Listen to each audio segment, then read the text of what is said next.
श्री कृष्ण कहते हैं, जिंदगी में समस्या तो हर दिन नई खड़ी है और इसमें वही लोग जीतेंगे जिनकी सोच बड़ी है। देर लगती है मगर समझ आ जाता है कौन कैसा है, ये नजर आ जाता है। दिखावा करते हैं कुछ लोग अपनेपन का, लेकिन वक्त आने पर उनका असली चेहरा नजर आ जाता है।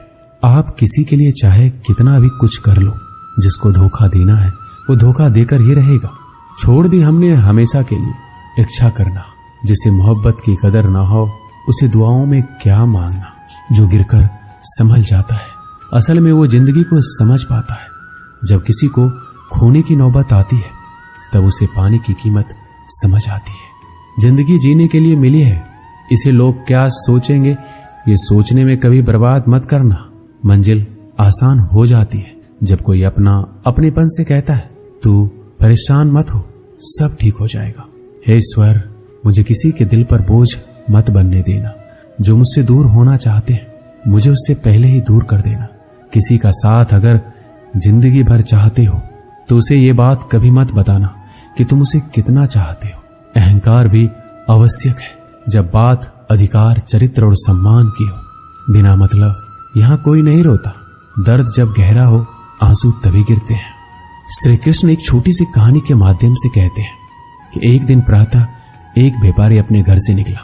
घर से निकलते ही एक बिल्ली ने उस व्यापारी का मार्ग काट दिया। व्यापारी घबरा गया और फिर से घर लौट गया। शुभ घड़ी की प्रतीक्षा करने लगा और जब वह पुनः अपने घर से निकला तब वो वाहन जा चुका था जिससे राजा तक पहुंचकर उसे भेंट देनी थी। राजा को भेंट नहीं मिली। राजा क्रोधित हो गए। राजा ने उस व्यापारी का व्यापार बंद करवा दिया। इस कारण व्यापारी क्रोधित होकर घर पर अपनी पत्नी से लड़ बैठा। पत्नी अपने बच्चों समेत मायके वापस चली गई और उस व्यापारी के जीवन में यदि कुछ रह गया था तो केवल अंधकार, और इन सब का कारण वो उस बिल्ली को मानता रहा जिसने उसका मार्ग काटा था। ऐसा ही एक दूसरा व्यापारी राजा को भेंट देने निकला और उस व्यापारी का मार्ग भी एक बिल्ली ने काट दिया। वो व्यापारी तनिक घबराया परंतु उसने आगे बढ़ना अधिक उचित समझा। राजा तक वो समय पर पहुंचा। उसने राजा को भेंट दी और राजा प्रसन्न हुआ और राजा ने व्यापारी को अपना व्यापार बढ़ाने की अनुमति दी और स्वर्ण आभूषण दी। जब व्यापारी घर पहुंचा तो पत्नी को आभूषण और अपने बच्चे को देने के लिए वस्त्र थे। उसके पास हर और प्रसन्नता थी। दोनों के साथ एक ही प्रकार की घटना हुई परंतु दोनों की प्रतिक्रिया भिन्न थी। ऐसा ही हमारा जीवन भी है। हमारे जीवन में समस्या का अपना स्थान है परंतु उससे कहीं अधिक महत्वपूर्ण हमारी प्रतिक्रिया, हमारे सोच का प्रभाव है, क्योंकि यही हमारे जीवन को आकार देते हैं। इसलिए अपनी सोच को सकारात्मक रखिए, आपका जीवन सदैव आनंदमय रहेगा।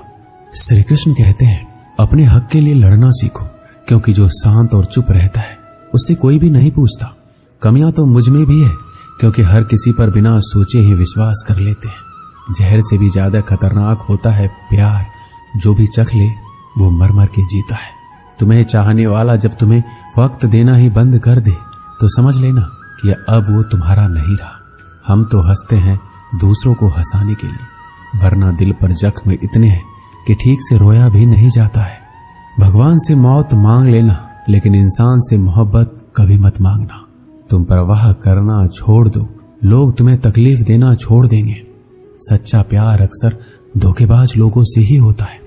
हद से ज्यादा किसी को प्यार देकर देखो, वो आपकी कदर कम ना कर दे तो कहना। जो लोग दिल के सच्चे होते हैं, जिंदगी उनका ही सबसे ज्यादा इम्तिहान लेती है। अच्छाई और सच्चाई चाहे पूरी दुनिया में ढूंढ लो, अगर खुद में नहीं तो कहीं नहीं मिलेगी। चाहे सामने वाले इंसान का चरित्र, इरादा या आदतें कैसी भी क्यों ना हो। इस जीवन में जीने से अधिक मरने का क्षण आएंगे, लेकिन तुम्हें उनमें भी जी के दिखाना है। जिस बात पर दिल कांप जाता है, ऊपर वाला उसी बात पर आजमाता है। जमाने की नजर में थोड़ा सा अकड़ कर चलना सीख लो। मोम जैसा दिल लेकर चलोगे तो लोग जलाते ही रहेंगे। सह लिया जो सहना था, अब सबको नजरअंदाज करके जीना है। चिंता, कर्ज और प्रेम कोई करता नहीं, बस हो जाते हैं। समय के साथ घाव जरूर भर जाते हैं, लेकिन हादसों का शोर उम्र भर पीछा करता है।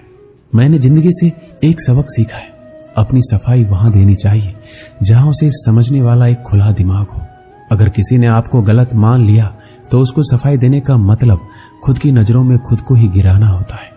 श्री कृष्ण कहते हैं, हम में ऐसा कोई नहीं है जिनकी परछाई उनसे दूर रहती हो। हमारी परछाई सदैव हमारे साथ रहती है। कदाचित हमारी परछाई हमारे कर्मों के फलों का संकेत देती है।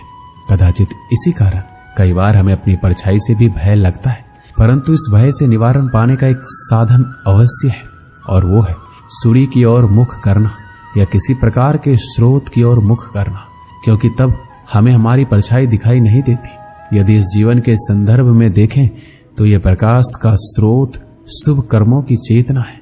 यदि आपके मन में शुभ कर्म करने की इच्छा है तो आपको कभी भी अपने कर्मों के फल का भय नहीं होगा, क्योंकि यदि आपका मन शुद्ध होगा तो आपके कर्म शुद्ध होंगे, और शुद्ध कर्मों का फल कभी अशुद्ध नहीं हो सकता। श्री कृष्ण कहते हैं, कौन कहता है जैसा संग वैसा रंग। इंसान लोमड़ी के साथ नहीं रहता फिर भी चालाक है। इंसान शेर के साथ नहीं रहता फिर भी क्रूर है। और तो और इंसान की तो वो स्वभाव है जो कुत्ते के साथ रहता है फिर भी वफादार नहीं होता। कभी कभी इंसान सच में थक जाता है, होश में रहते रहते, दर्द सहते सहते, सब्र करते करते, उम्मीद रखते रखते, रिश्ते निभाते निभाते, सफाई देते देते और अपनों को मनाते मनाते। घर बदल जाए या समय बदल जाए कोई गम नहीं, लेकिन सबसे ज्यादा दुख तब होता है जब कोई अपना बदल जाता है। सच्चे रिश्तों की खूबसूरती एक दूसरों की गलतियां बर्दाश्त करने में है, क्योंकि बिना कमी का इंसान तलाश करने निकलोगे तो अकेले रह जाओगे। सारा दर्द मुझे ही सौंप दिया, वो ऊपर वाले को मुझ पर इतना भरोसा था। मौत एक बार मारती है और जिंदगी बार बार मारती है। लोग कहते हैं कि जिंदगी में आप अकेले कभी खुश नहीं रह सकते, पर मुझे लगता है कि जिंदगी में अकेलापन ही हमें जिंदगी जीने का सही मतलब सिखाता है। जिंदगी से कभी निराश मत होना। आप नहीं जानते कि आने वाला कल आपके लिए क्या लेकर आने वाला है, इसलिए जो इंसान बार बार अपनी बात से मुकर जाए उस पर कभी भरोसा मत करना।